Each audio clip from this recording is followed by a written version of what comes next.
Привет, друзья и гости международного канала Алга Петербург. Меня зовут Саша Карельский, позади меня находится Средиземное море. Я веду свой репортаж из Турции, город Алания. Как ни странно, но и в этом городе живет много друзей нашего канала. На днях я побывал в гостях казахстанского сообщества и вновь ощутил на себе знаменитое казахское гостеприимство. Наша встреча получилась не только вкусной, но и общительной. Вместе нам было очень хорошо и душевно. За вкусным ароматным чаем и баурсаками мы даже не заметили, как пролетели почти 1,5 часа времени. Чтобы уложиться в формат, беседу пришлось разделить на 2 части. Надеюсь, обе части покажутся вам интересными. Сегодня вы познакомитесь с некоторыми членами этой ассоциации. Узнаете, чем они занимаются и как так получилось, что ваш покорный слуга стал димашевцем. Алга.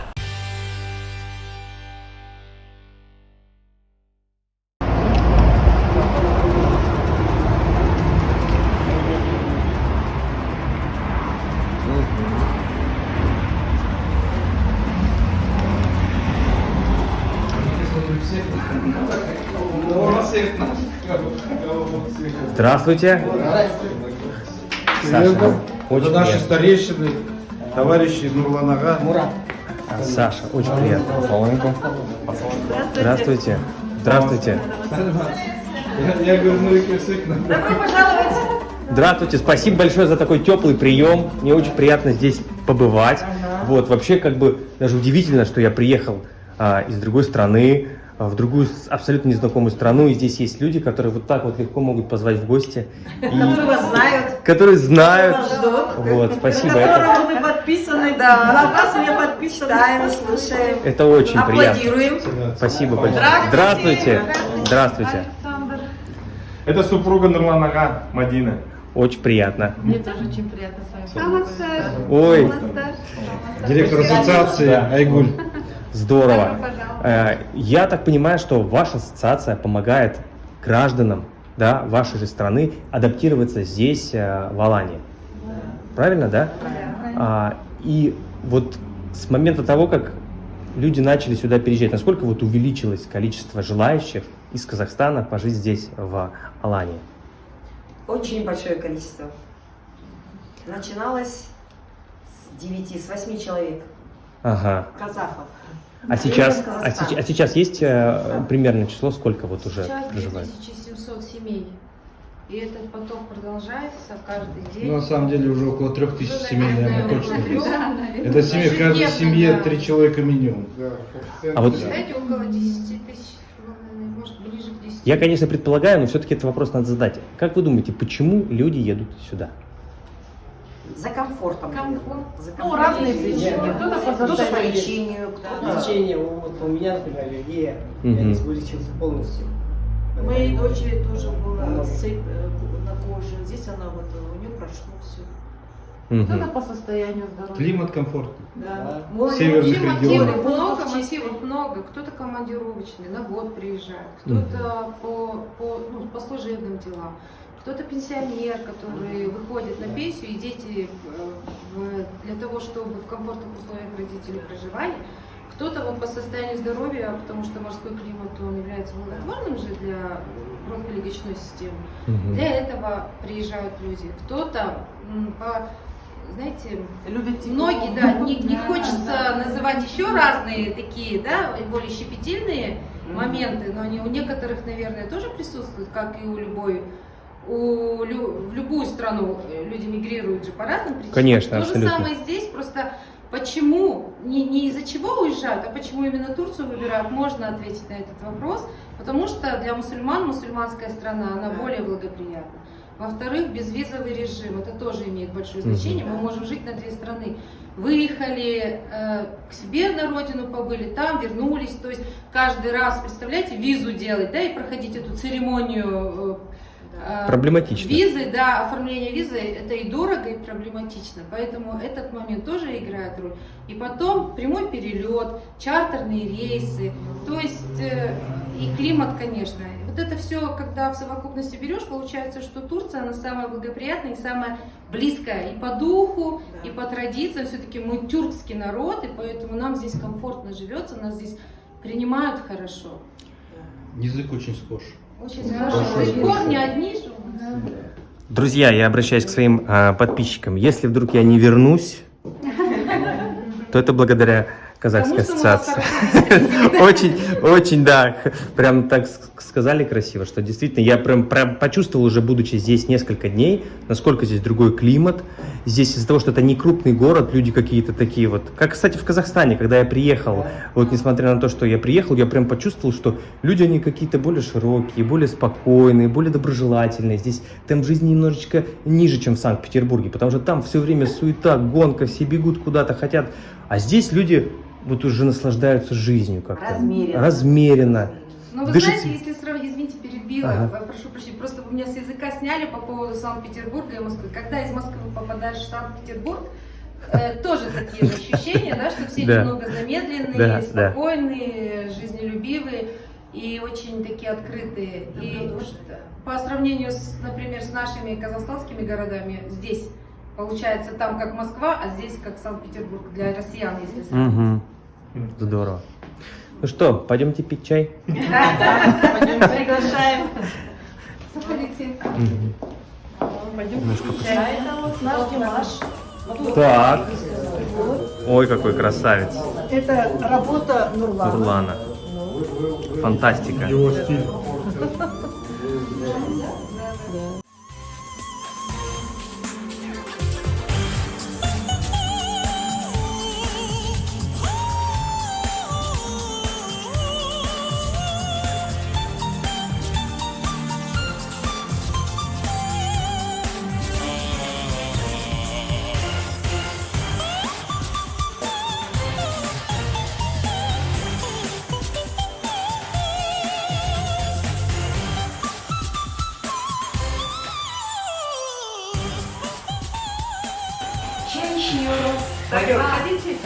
Ага.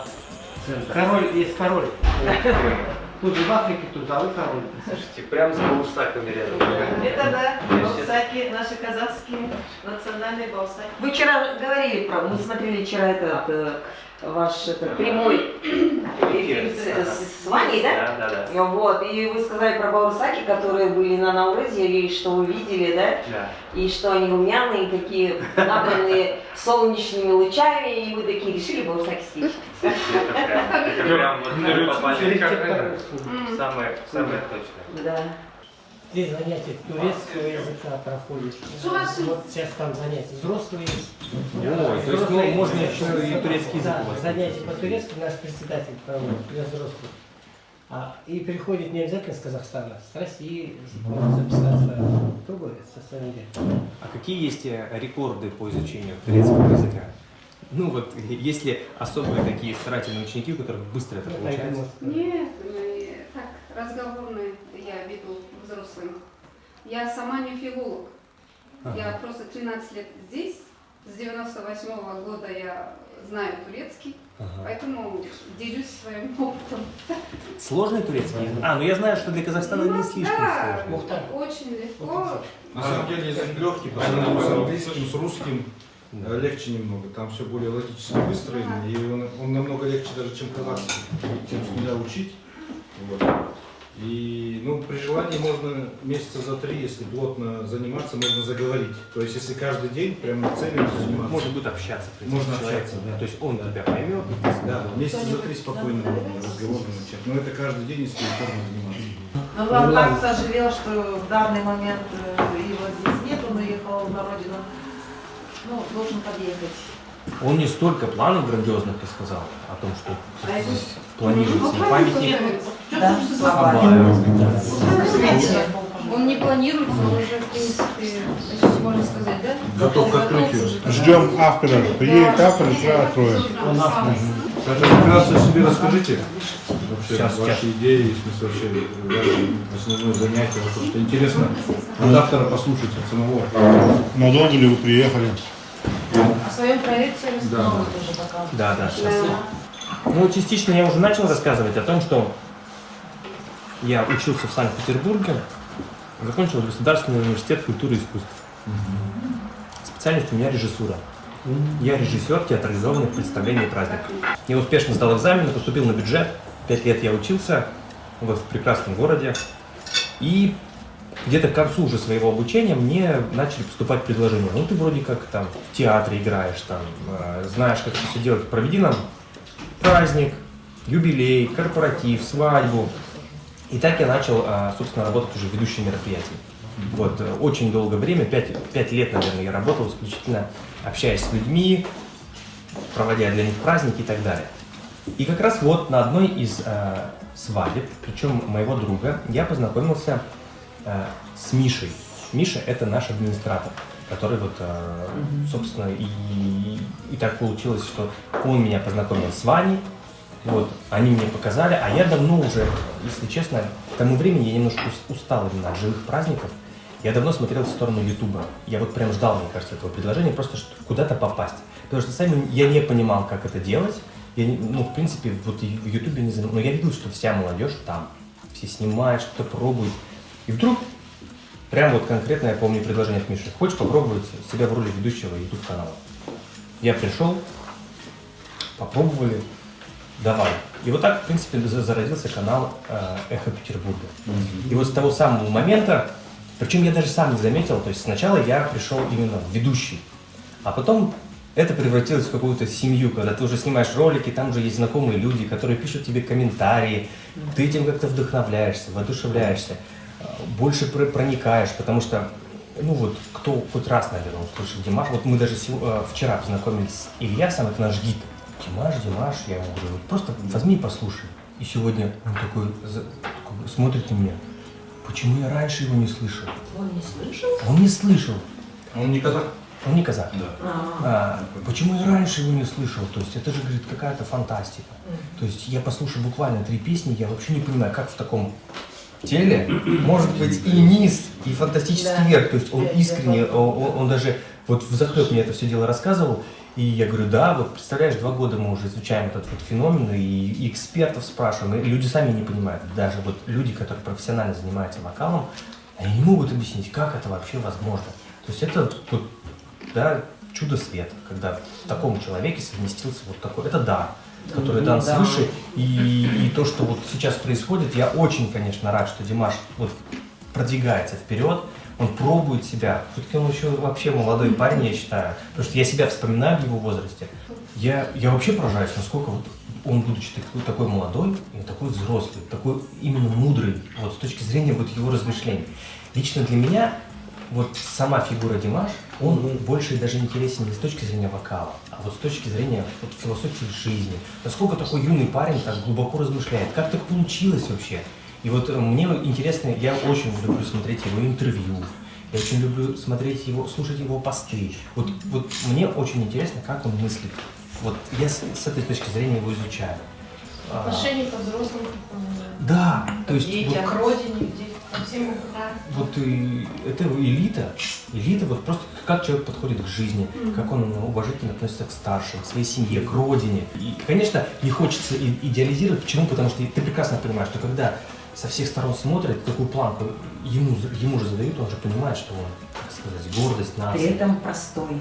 При этом невероятно простой, общительный, то есть всем улыбается, с любым может найти быстрый контакт. Будь то Игорь крутой, который годится ему, будь то с молодежью, с детьми. И вот этот Ильяс говорит, а у него есть, говорит, популярные песни, ну вот именно молодежные. Я говорю, ну, пока их немного. Ты, говорит, и не надо. Пусть он, говорит, не идет туда. Вот то, что сейчас есть, это же, говорит, такого, ну, и нет.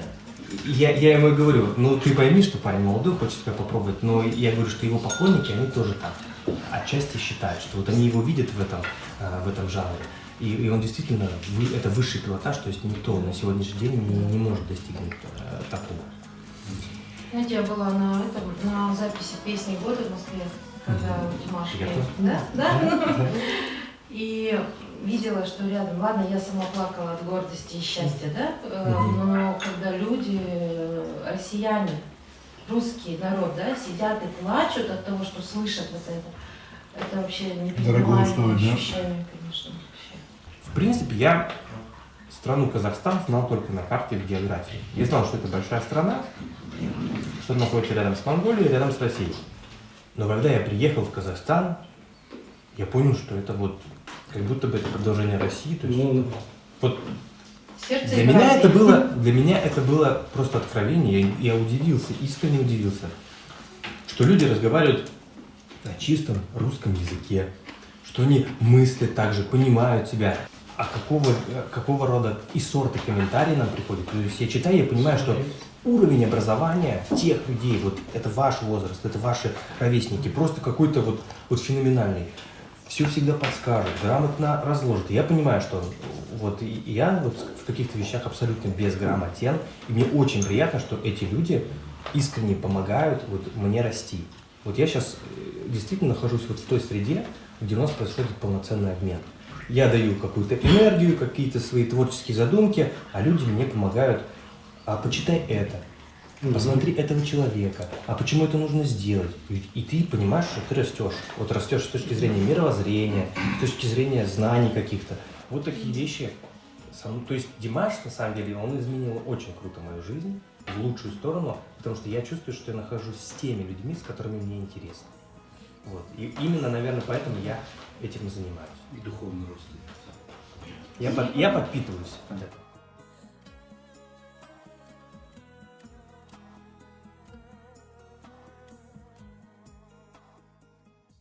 Подпишитесь на канал, если хотите вместе с нами изучать феномен Димаша Кудайбергена. Нажмите колокольчик, если готовы получать новый обзор первым. И не забудьте поделиться этим видео с друзьями. Пусть о казахском феномене узнают все.